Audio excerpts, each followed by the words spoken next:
Je vous remercie. Merci Madame la députée. Madame la rapporteure, c'est à vous pour la réponse aux différentes questions et la confortation de ce qui vous a été dit sur la PPL. Merci Madame la Présidente. Je souhaite remercier Philippe et Emmanuel qui travaillent sur le texte pour la majorité. On a fait beaucoup d'auditions ensemble et ça a été particulièrement agréable. Il était maire il n'y a pas longtemps. Et donc, il a pu aussi enrichir les débats de toutes ces questions qu'ont les élus locaux et du partenariat qu'ils ont avec leurs écoles primaires. Donc, je le remercie. Moi, je tiendrai compte évidemment des remarques qui ont été faites par les différents groupes pour donner un avis favorable à certains de vos amendements qui me paraissent tout à fait pertinents. Madame Lisette Paulet, donc je vous remercie pour votre intervention. Je souscris à tout ce que vous avez indiqué et notamment au point que vous avez soulevé sur l'article 1, le fait d'indiquer un montant dans la loi n'est pas pertinent, donc j'aurai un amendement de suppression du montant. Toutefois, il me paraît important puisque moi j'ai remercié le gouvernement d'avoir accepté mon amendement dans le PLF de 3 millions.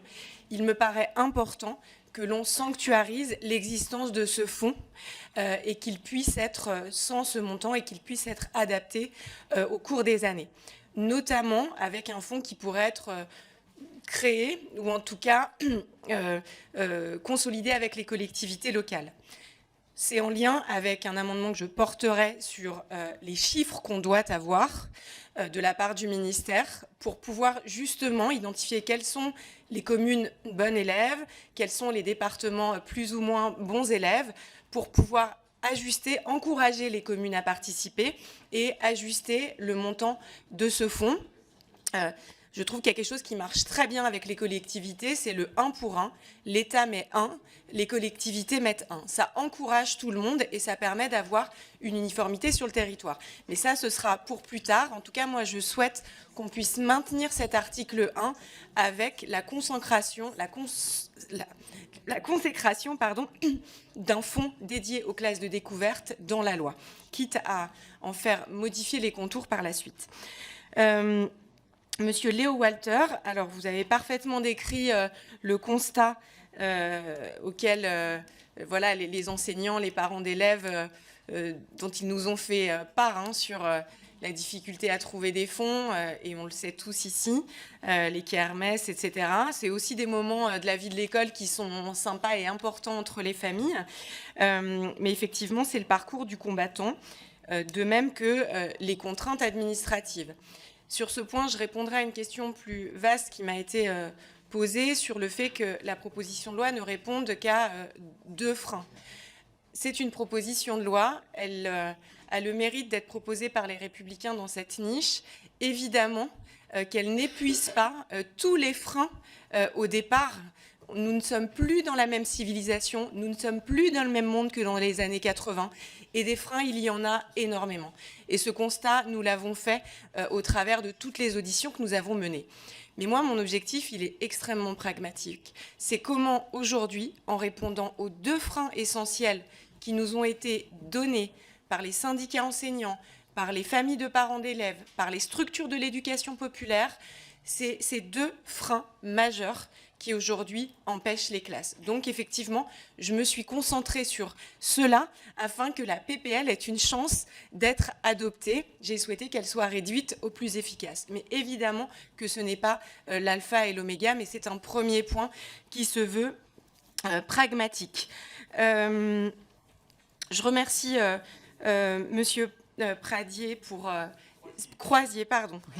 Oui, c'est pas chez vous.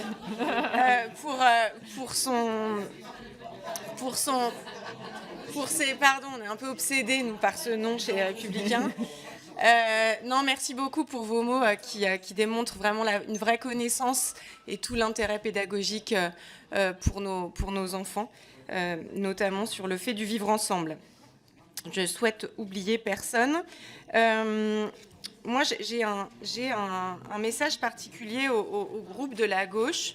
Je vous avoue que je suis très étonnée par votre réticence, notamment par rapport aux auditions que j'ai eues des syndicats enseignants.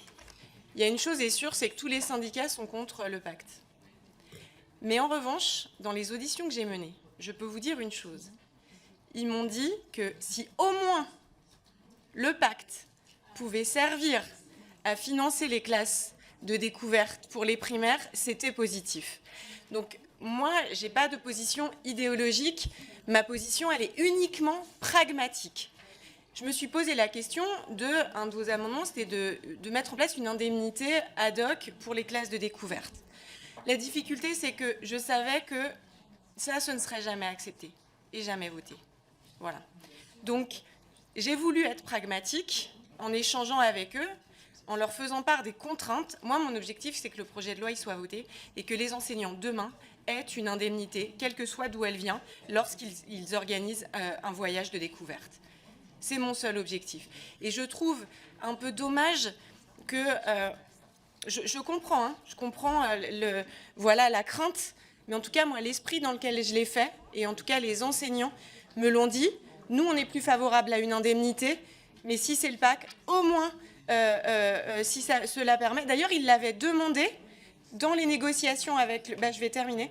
Avec le gouvernement pour le premier degré.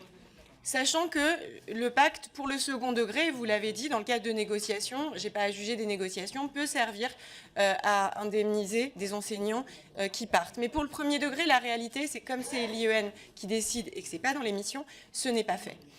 Voilà, moi, mon objectif, il était pragmatique, efficace, et c'est de relancer demain.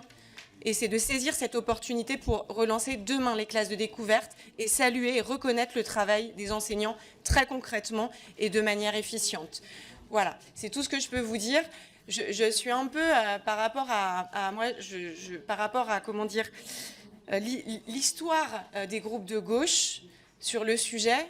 Je vous avoue que je suis un peu déçue de vos positions. Personnellement, parce que je pensais, oui, mais le texte, moi j'ai construit le texte dans cet esprit-là, pour les enseignants et pour les enfants de façon pragmatique. C'est demain l'idée, parce qu'on sait très bien que si cette PPL elle n'est pas acceptée, on le sait,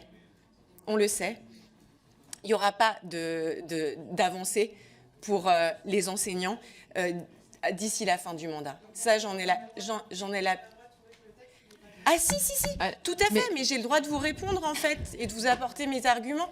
C'est ça que je...